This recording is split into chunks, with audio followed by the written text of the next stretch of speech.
Good day, Minecraftians. Purple Mentat here, bringing you episode 17 of my Agrarian Skies Hardcore Quest Let's Play.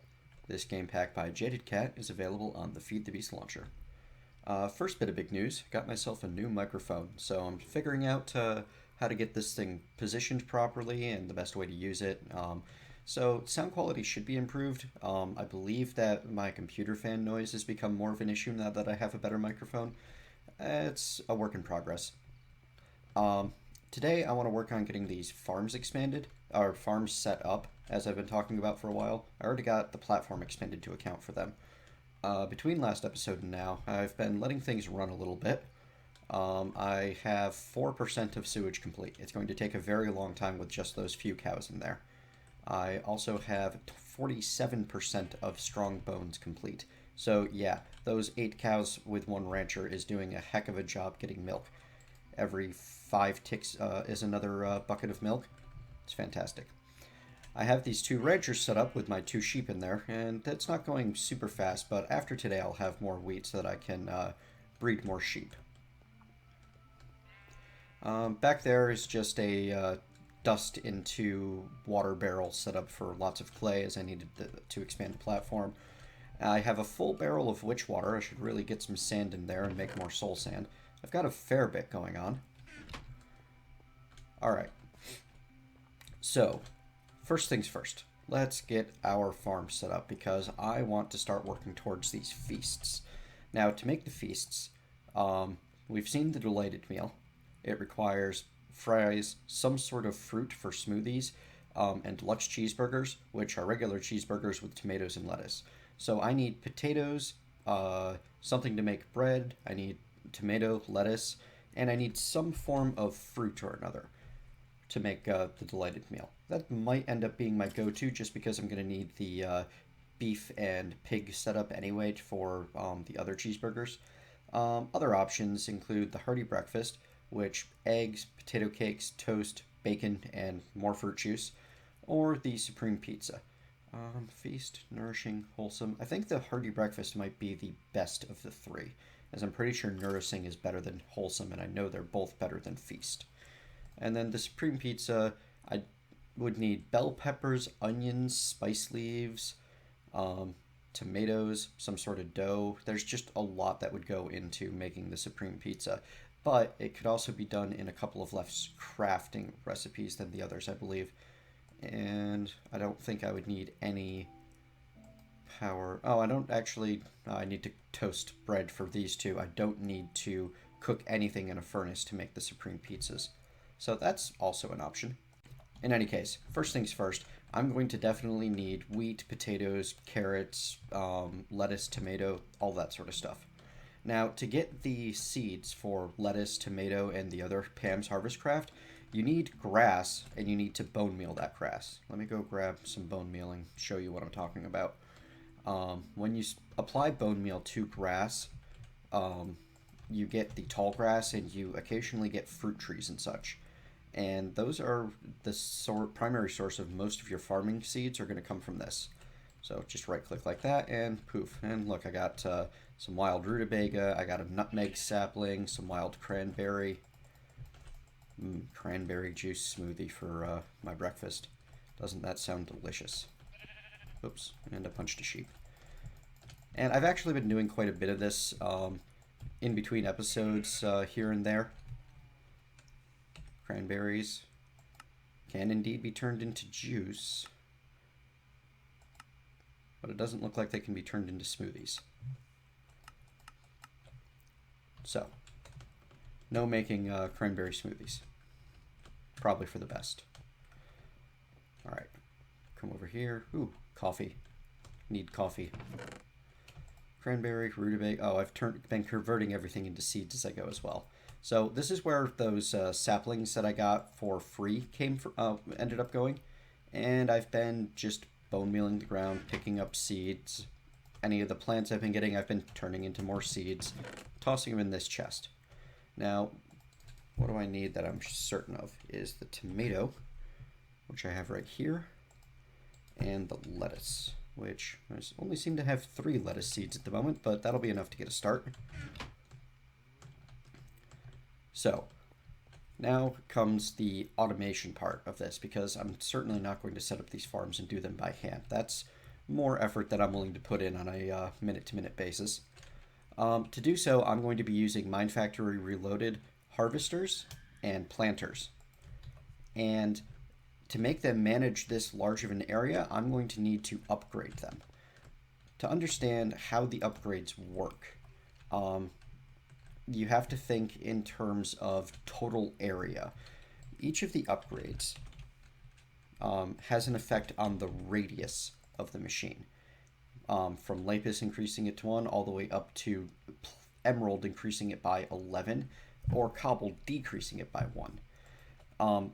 These machines start with a radius of 1, meaning they'll affect the block directly next to them and 1 block out away from that. That gets a little hard to imagine when you're talking about the larger radius increases. And for example, I want to cover a 9x9 for each of these machines. How large of an upgrade do I need? Well, there's a simple trick to that.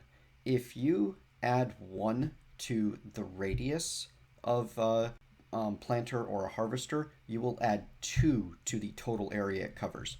So for example, the planter, if I were to put it down in the center here, covers a 3x3 on its own.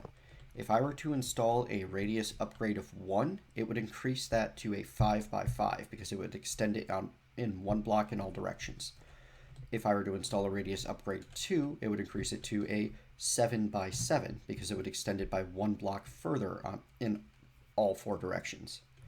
So the way to calculate that easily is to take the radius upgrade, double it, and add it to the area numbers. So this starts with a 3x3. If I add a radius upgrade 2, then I need to add 4, and that gets me a 7x7. If I want to get a 9x9, well, I can subtract the default radius of 3 to get 6, and then I need to divide that 6 by 2 to get 3. I need a radius increase of 3 to cover a 9x9 area. So I'm going to go make 8 tin upgrades. There we go. 3 tin bars, 3 raw plastic, a gold nugget, and a couple of redstone each. 1, 2. Oh. Careful, these upgrades do not stack. So I'm going to need to clear up some inventory space. I've just got a giant mess in my inventory at the moment. It's perpetually a problem for me. Oh, that reminds me. Between episodes, I also made myself a few more tesseracts so that I'd be prepared for this particular series, or this particular episode. There we go. Oop, and I need some gold. I can do that.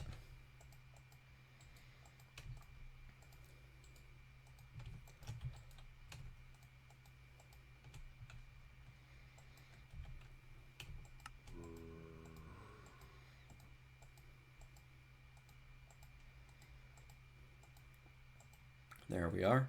8 tin upgrades. 4 for the planters and 4 for the harvesters. I'm going to set the planters up in the middle of each of these little 9x9 areas.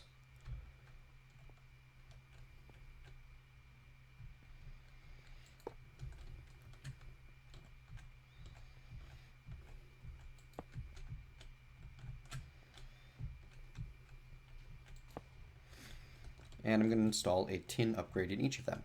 And I'm going to change this setting to consume stack to off. Now what that's going to do, it's going to make it so that the planter, when it receives seeds, will always keep 1 of that type of seed in its inventory. So for example, if it gets, 17 lettuce seeds and it's got plenty of room to plant all of them, it'll only plant 16 and it'll hang on to 1 here. That way it always reserves a space for lettuce, which is an extremely useful thing. Alright, now all I need to do is get the harvesters set up, and those are going to go right on the edges like this, except pointing the other way. And the reason that they're right next to each other like that is because I'm planning on using tesseracts to power this whole thing and to collect the drops. So the tesseracts are going to go down right between them. And that way all of the items from the harvesters will end up in going into the system, and the harvesters will be powered. Now I'm also going to need to power the planters, and the easiest way to do that is actually going to be to run power from the tesseract, because it can output into these redstone energy conduits just as easily as anything else.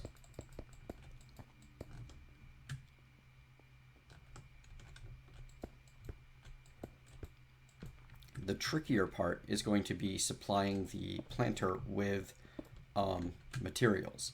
But instead of working with item ducts and trying to filter everything into and out of the tesseract, I was just going to run my AE network cable over here and plug them straight into the network,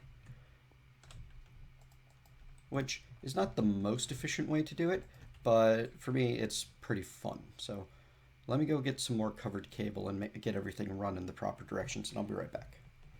Alright, I'm back to show you what I've got set up so far. I ran ME covered cable from my storage buses underneath the road over here, and I've left a space next to each of these planters so that I can set up a precision export bus in each of them. I also tested something because I had a sneaking suspicion that turned out to be correct.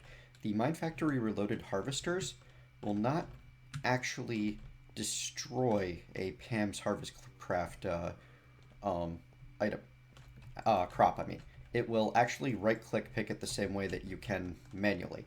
So, for example, if I use some bone meal, grow that tomato plant back to mature, when that harvester comes through, it's just going to knock back down to 50% again.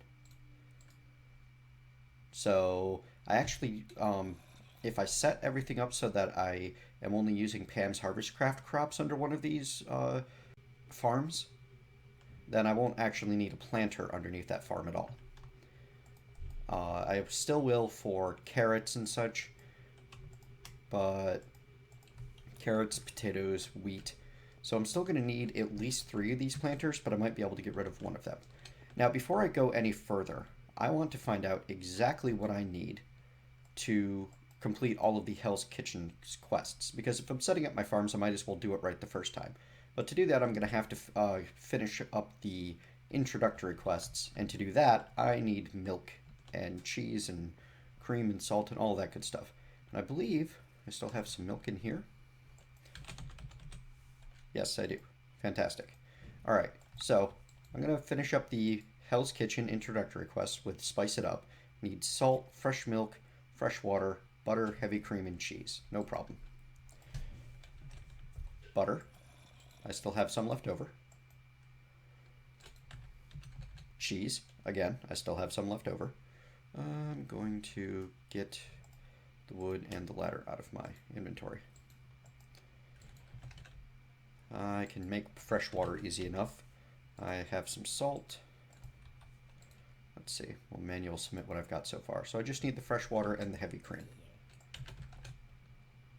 And heavy cream, right there, is made with some milk and a mixing bowl. Mixing bowl, milk, heavy cream. So let me get that fresh water, finish up this quest. I tore down the sugarcane farm over here because I'm going to be setting up an automatic one in just a moment here. So, manual submit, quest complete. Getting 3 rewards out of that, so let me just do that. Take my rewards. In my good reward bag, I have some Invar shears. Appropriate, but not super useful. And in the strong box comes a cinnamon sapling, peppercorn sapling, olive sapling, and nutmeg sapling. So again, potentially useful, not really my focus at the moment. Next along the path is smooth ice. I need to make a glacial precipitator, which has been one of those on the list items for a while now. Let me grab some of my stuff back out of this chest, and then I can go get that started. I'm going to be looking into a better inventory management solution than this, because what I've got going on is just ridiculous. It's not working.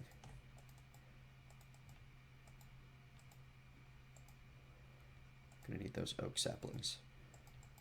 As long as I'm setting up some automated farming, I should set up some automated tree farming and start working on, what was the name of the quest? punch tree get blisters, in which I need 1 million oak logs. Up to 19 points. Okay, so glacial precipitator. Simple enough to make at this point in time. Just a piston machine block, machine frame, redstone reception coil, and a couple of water buckets. So I'm gonna need to go get those water buckets, because I bet, yeah, it won't let me use the fresh water for that. That's a shame, even though they're Ore Dictionary compatible. And it got dark out. I'm gonna go sleep through the night before I continue.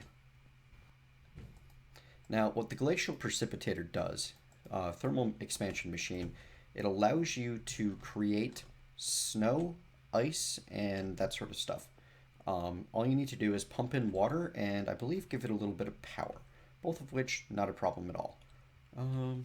Let's see, how do I want to go about this? For the moment, I'm just going to hook it up somewhere and give it some water from a tank.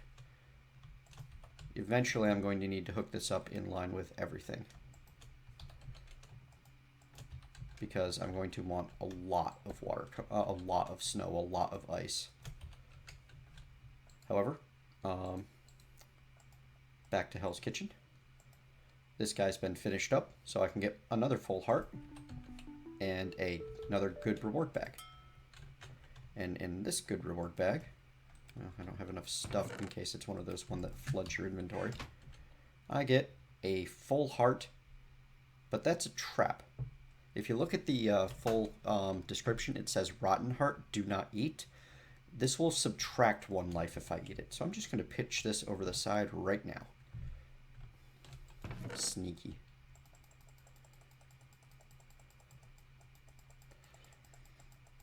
So be careful. As we learned with the dynamite bat incident, I'm not bitter, you got to be a little wary of some of the rewards that you get in this pack. So I'm going to bring this over here. I'm going to plant it down and show you what it does. Set a water tank to output on top of it. It's getting power, and then I just set the top to input water, and it'll turn water into 4 snowballs. So, 4 snowballs takes 500 millibuckets of water. 1 block of snow takes 500 millibuckets of water, because you can also craft the snowballs into a block of snow. 1 piece of ice takes quite a bit longer and uses a full bucket of water. You can turn snowballs into snow just like that. And I believe if you use a shovel, you can turn this back into snowballs. I'm not sure that the snow blocks have much of a use. You can make the carpet, some cooling upgrades from mariculture. The snow bricks have a kind of a cool look to them. Neat little texture. So, mostly cosmetic, slightly useful. The snowballs, on the other hand, are used to create more cooling items for a couple of different mods, both mariculture and gendistry. And they're also used to make ice cream, smoothies, all kinds of good stuff like that. Oop, raspberry iced tea. Yeah. So these smoothies are one of the key ingredients in the delighted meal. And I haven't figured out exactly what the easiest one to go for is yet. Probably just set up a good fruit tree somewhere and set a harvester to pick it. It's also used to make cryotheum dust. Now, cryotheum dust is one of those things that seems like it should be really useful, but unfortunately just isn't much. You can use it as a coolant by melting it in the magma crucible to make this gelid cryotheum, and it's a really good coolant. The problem is aqueous accumulators put out so much water, and the compression dynamos use so little coolant that it's just not necessary. The other great useful thing that you can do with the cryotheum is turn cinnabar ore from Thaumcraft directly into cinnabar from thermal expansion in a non-ex nihilo focused map. This is really useful to get platinum, because that cinnabar plus some nickel ore will get you a piece of platinum guaranteed. In this particular instance, though, it's just not needed, so there's no real use for cryotheum in this mod pack. Bit of a shame, because it's fun stuff.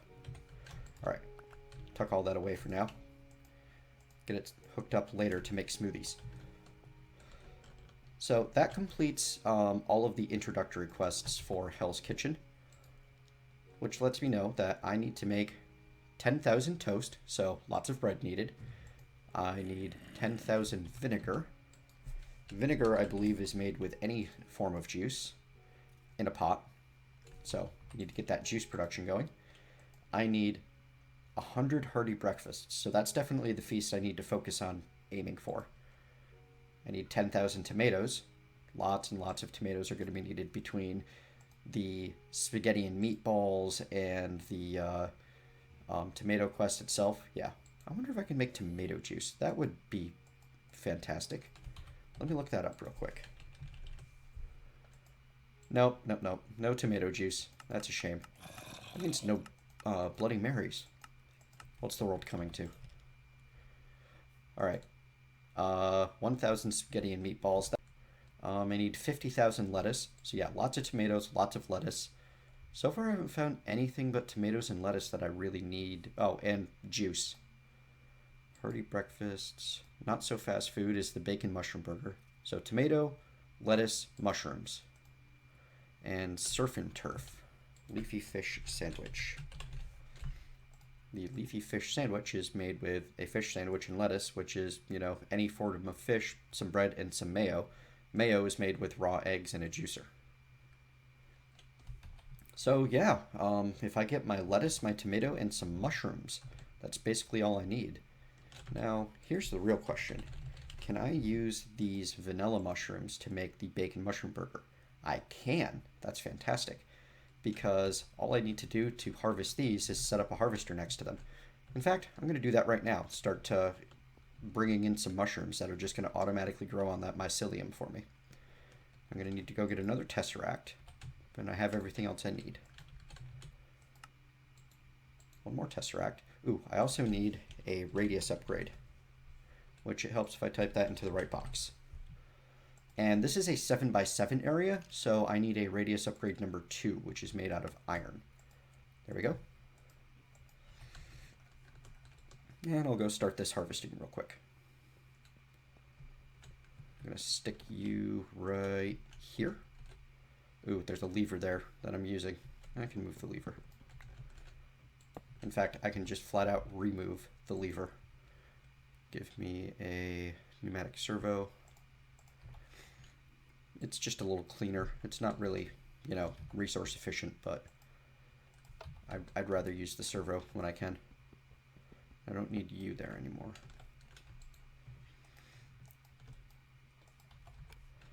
All right, set down that tesseract, and I want the tesseract set to send items, send fluid, and energy mode, receive only, fluid mode, send only, item mode, send only. So it'll send items and fluid and receive energy. Then I just turn her on. This guy starts getting power, and I think I need to set it to shear small shrooms. And it'll start eating those up, putting them into the ME system, generating some sludge, which will also go into the ME system. And it's only going to affect this 3x3 in front of it until I give it the iron radius increase. And now it's yanking them up from all over the place. And that won't produce a ton of mushrooms very fast, but it should give me enough. I only need 1,000 bacon mushroom burgers in the long run, so that's only, you know, that's less than 20 stacks. Won't be an issue at all. Doing a quick check on the For the Hoarding quests, we can see that out of these, it's not a whole lot of farmable material. For the most part, it's the punch trees, get blisters, the pushing it, which requires planks, and the dirt collection, which probably end up using excess saplings to do that. Or maybe I'll get really fancy and set up a jungle tree farm and use the vines from that. So, if I don't need to have a planter on the Pam's Harvestcraft farm, then I'm just going to come over here and I'm going to set that one up right on this side. And to collect everything safely, I'm going to use that vacuum hopper, which will suck in the items, so that I can get my cable back without it plummeting into the void.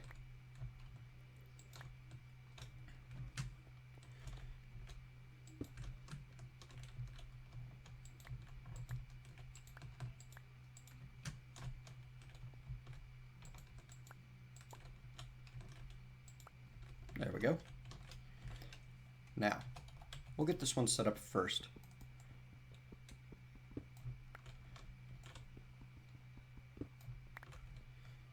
I'm going to need some of that brown stained clay back to fill in this trench.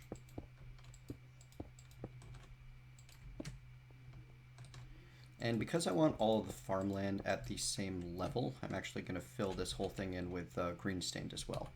Let me just grab my builder's wand.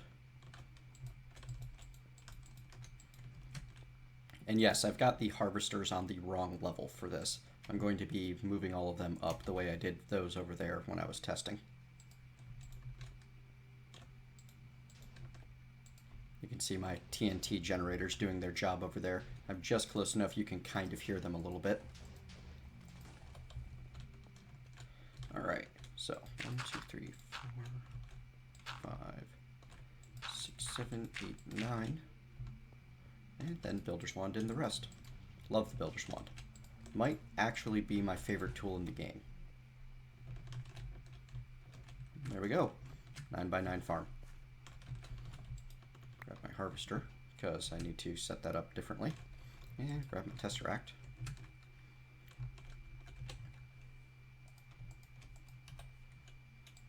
That needs to go there, so that the tesseract can sit on top of it and still supply power to the planter. And when you shift right click a tesseract with your wrench, it retains all of its settings. So it's still sending items and fluid and receiving energy. Now I'm going to set down the harvester again, and I'm going to use the wrench to spin it around facing front. I'm going to hit F7, check my lighting. Don't want mobs to be spawning in my farm. And I actually need a bucket of water right there, which is a simple enough prospect. I've got buckets, and I have a tank of water. And that'll let me, till the land. And I made myself an Invar hoe to be able to do just that. And water will moisten farmland up to 4 blocks away from it, which is why I'm building everything in a 9x9. There are mod items from other mods that allow you to build larger farms. They are not in this pack. The one that comes to mind is Ars Magica. You can build, a humongous farm and have a little pillar in the center of it doing all kinds of magical things to it. Now, I'm going to set up what lettuce and tomato seeds I have, and pretty much then I'll be all set with this for the time being.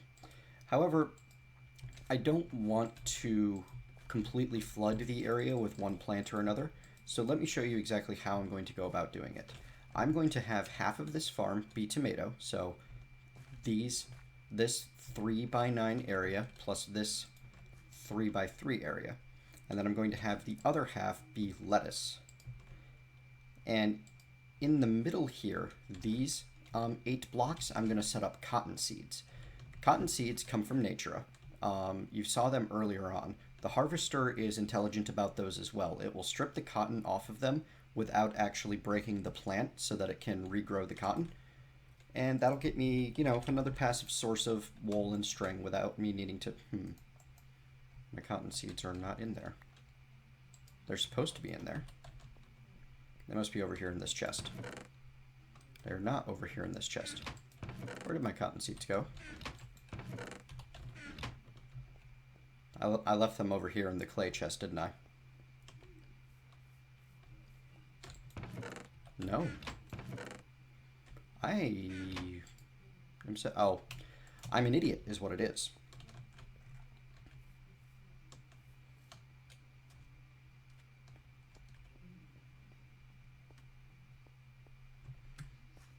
And there we go. Set up my 8 cotton seeds. And I may or may not use the rest of these somewhere else. Now, for this farm right here, one, I'm going to need more dirt, but I can at least show you the basic layout and how it's going to function. It's got the tin upgrade in here. I'm going to need a whole lot of oak trees and a whole lot of rubber trees. The rubber trees are going to be more to just, keep the processes going and have plastic and that sort of stuff available to me. The oak trees are for the quest. So I'm going to set this guy up in this sort of pattern. And now this planter will automatically replicate the pattern that I have over there for the tomatoes and lettuce, except in oak saplings and rubber saplings. And in the center, because I've got that one 3x3 area that's not doing anything, I'm actually going to set up a bit of soul sand and some nether wart, so that I have an automated nether wart farm getting me more of that resource.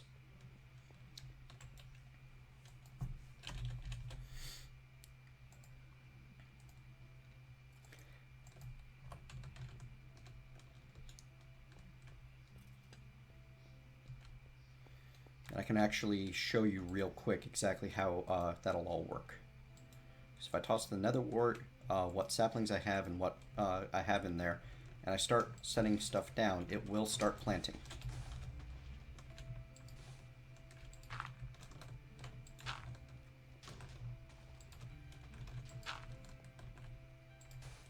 And as you can see, it's putting down nether wart, rubber tree saplings, and oak saplings in the pattern that I specified, which is just a fantastic thing.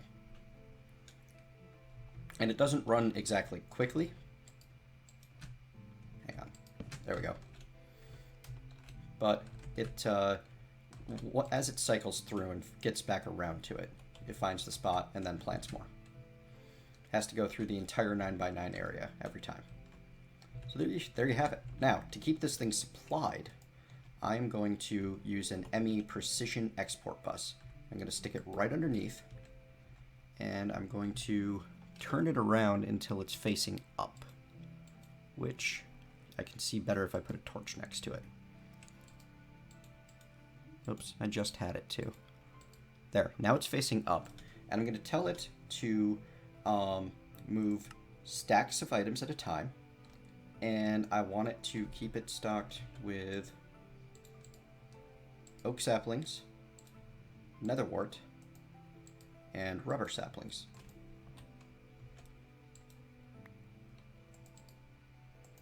There.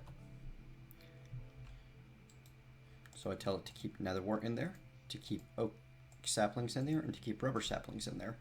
And it should start filling up anytime now with some of the other resources. So hey, yeah, very basic mistake here. If you want your cables to work, you need to actually connect them to the entire system. And now if I go back and check over here,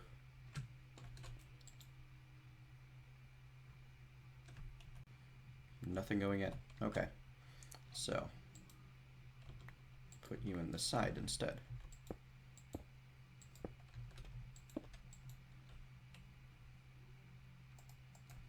It's actually the wrong export bus anyway. I need this pre-configured one. Yep, now it's working. Okay, so you have to input into the side or it won't work. Note for the future.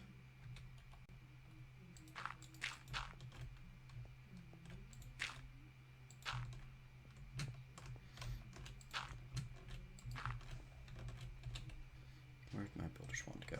There we go. Forget building by hand.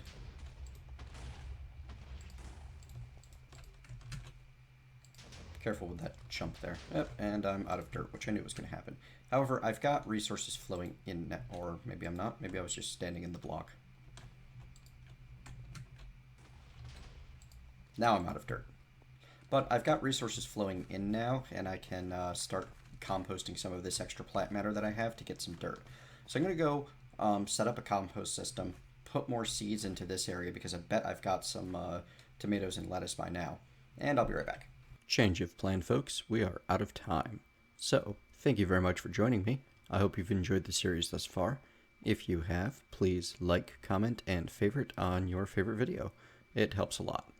Tomorrow, I'm going to be finishing up the farm over there, and I'm going to be setting up a bit of a bonus system in addition to the harvesters and planters, and I'm going to get started tearing down that old-fashioned mob spawner and setting up a better, more automated, more mechanical system for the slaying of mobs and the gathering of their experience.